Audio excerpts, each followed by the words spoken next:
Hello everyone, आज हम इस वीडियो में वैसे स्टूडेंट जो खासकर जामिया इस्लाम में सेशन 23-24 में एडमिशन लेना चाहते हैं, फाइनली जामिया के कंट्रोलर ऑफ एग्जामिनेशन की ओर से स्पॉट एडमिशन को लेकर एक बड़ा अपडेट्स आया है। इंपॉर्टेंट ये है कि थोड़ा मैं पढ़ के पहले बता दूं कि ऑलरेडी आपको मालूम है कि 10 सितंबर तक इनके स्पॉट एडमिशन को लेकर फॉर्म फिल कराया गया था, लेकिन इसके बाद इन्होंने एडमिशन को फास्ट करने के लिए यानी जल्दी एडमिशन कंप्लीट हो, इसको लेकर इन्होंने फिर से अगेन नोटिस निकाला। इसमें कहा क्या गया वो ज़्यादा इंपॉर्टेंट है। वैसे स्टूडेंट जो स्पॉट एडमिशन में पार्टिसिपेट किए थे 31 अगस्त को जो नोटिस आया था और उनको टाइम मिला था 10 सितंबर तक, उनमें से जो भी स्टूडेंट ने स्पॉट एडमिशन पार्टिसिपेट किए हैं उन स्टूडेंट को ये कहा जा रहा है कि आप 18 सितंबर से 20 सितंबर 3 डेज़ आपको टाइम मिला है। 3 दिन के अंदर में आपको डिपार्टमेंट जाना होगा। जैसे जो जिस डिपार्टमेंट के लिए अप्लाई किए उनको उस डिपार्टमेंट में जाना पड़ेगा।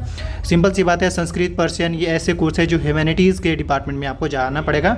वहाँ जाने के बाद आपको सिंपल सी बात है कि जो आपने स्पॉट में पार्टिसिपेट किया उसका मैंने बोला था आप स्क्रीनशॉट रख लीजिएगा या पीडीएफ उसका रेडी कर लीजिएगा, तो उसको ले लीजिएगा। उसके साथ साथ आपके डॉक्यूमेंट जो भी हैं लाइक एलिजिबिलिटी क्राइटेरिया के अकॉर्डिंग, जैसे अगर कोई संस्कृत में एडमिशन लेना चाहते हैं तो 12th की मार्कशीट, पर्सन में भी 12th की मार्कशीट रिक्वायर्ड है, सोलर एनर्जी में भी, बीएससी में भी, तो जो जिस कोर्स में अप्लाई किए उनके उस हिसाब से एलिजिबिलिटी क्राइटेरिया के अकॉर्डिंग जो उनके पास मार्कशीट है, कैरेक्टर, माइग्रेशन जो भी डॉक्यूमेंट है वो सभी डॉक्यूमेंट के साथ जीरोक्स, ओरिजिनल भी जीरोक्स लेकर के पहुंचना पड़ेगा।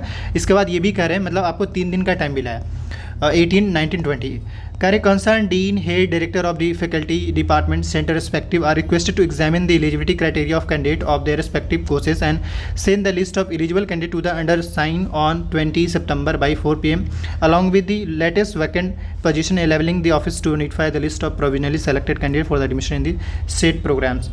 इसका मतलब ये है कि जो भी स्टूडेंट इन 3 दिन में जाएंगे वहाँ पे, लाइक चाहे वो 18 को चले जाएँ या 20 को 19 या 20 को जाएंगे, 20 को मैक्सिमम उन्होंने 4 PM का टाइम रखा है, तो इन 3 दिन में आपको जाना होगा। जाकर आपको अपना एलिजिबिलिटी क्राइटेरिया के अकॉर्डिंग आपको वहाँ पे डिटेल देना पड़ेगा। मतलब सिंपल सी बात है कि आपकी एलिजिबिलिटी के हिसाब से जो फॉर्म फिल किया वो और आपने जो स्पॉट में अप्लाई किया उसका, ये 3 चीज़ें एटलीस्ट डॉक्यूमेंट वो सारा लेकर के सबमिट करना पड़ेगा।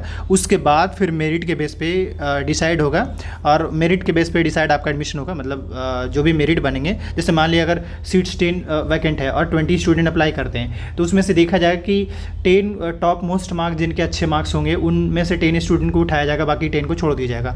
तो वो जो 10 स्टूडेंट हैं उनका लिस्ट जो है 20 सितंबर तक ही भेजना है डिपार्टमेंट को। जैसे ही जब ये लिस्ट जाएगा उसके अगले दिन पब्लिश कर दिया जाएगा। जो भी स्टूडेंट सेलेक्ट होंगे उनको एडमिशन लेना पड़ेगा। तो मतलब ये कि या तो ऐसा है 20 को ही लिस्ट आ सकता है रिजल्ट्स, या फिर 21 को भी आ सकता है। मगर इन सब में समझने वाली बात यह है कि 18, 19 और 20 3 दिन का आपको टाइम मिला है। इन 3 दिन में इनमें से किसी भी कोर्स में आप एडमिशन लेना चाहते हैं तो आपको डॉक्यूमेंट के साथ जो आपने स्पॉट में अप्लाई किया है उसका स्क्रीनशॉट या उसका पीडीएफ, इसके अलावा आपने फॉर्म जो डाला है उसका, ये सारे डिटेल लेकर के जाएंगे, आपको जाना पड़ेगा। ये रहा जामिया का स्पॉट एडमिशन का मतलब नेक्स्ट लेवल, ये नेक्स्ट प्रोसेस। ये इसी को ही ये काउंसलिंग के नाम से दिया है कि यूँ समझ लीजिए कि काउंसलिंग हो रहा है। बाकी इससे रिलेटेड कोई भी डाउट्स क्वेरी होता है आप कमेंट कीजिए, बट मैंने आपको क्लियरली समझा दिया है कि अगर आपको स्पॉट में पार्टिसिपेट करना है या स्पॉट के थ्रू एडमिशन लेना पड़ा तो एक रिस्क लेना पड़ेगा। वो क्या कि आपको 18 को जाइए, 19 को या 20 को जाइए और सारे डॉक्यूमेंट के साथ जाना पड़ेगा। स्पॉट में अप्लाई किए तो उसका स्क्रीनशॉट लेकर के जाएंगे। उसके बाद आपको होपफुली मौका मिलेगा, जिस भी कोर्स में एडमिशन मतलब सीट्स वैकेंट है उसमें आपको एडमिशन का मौका मिलेगा। Thank you.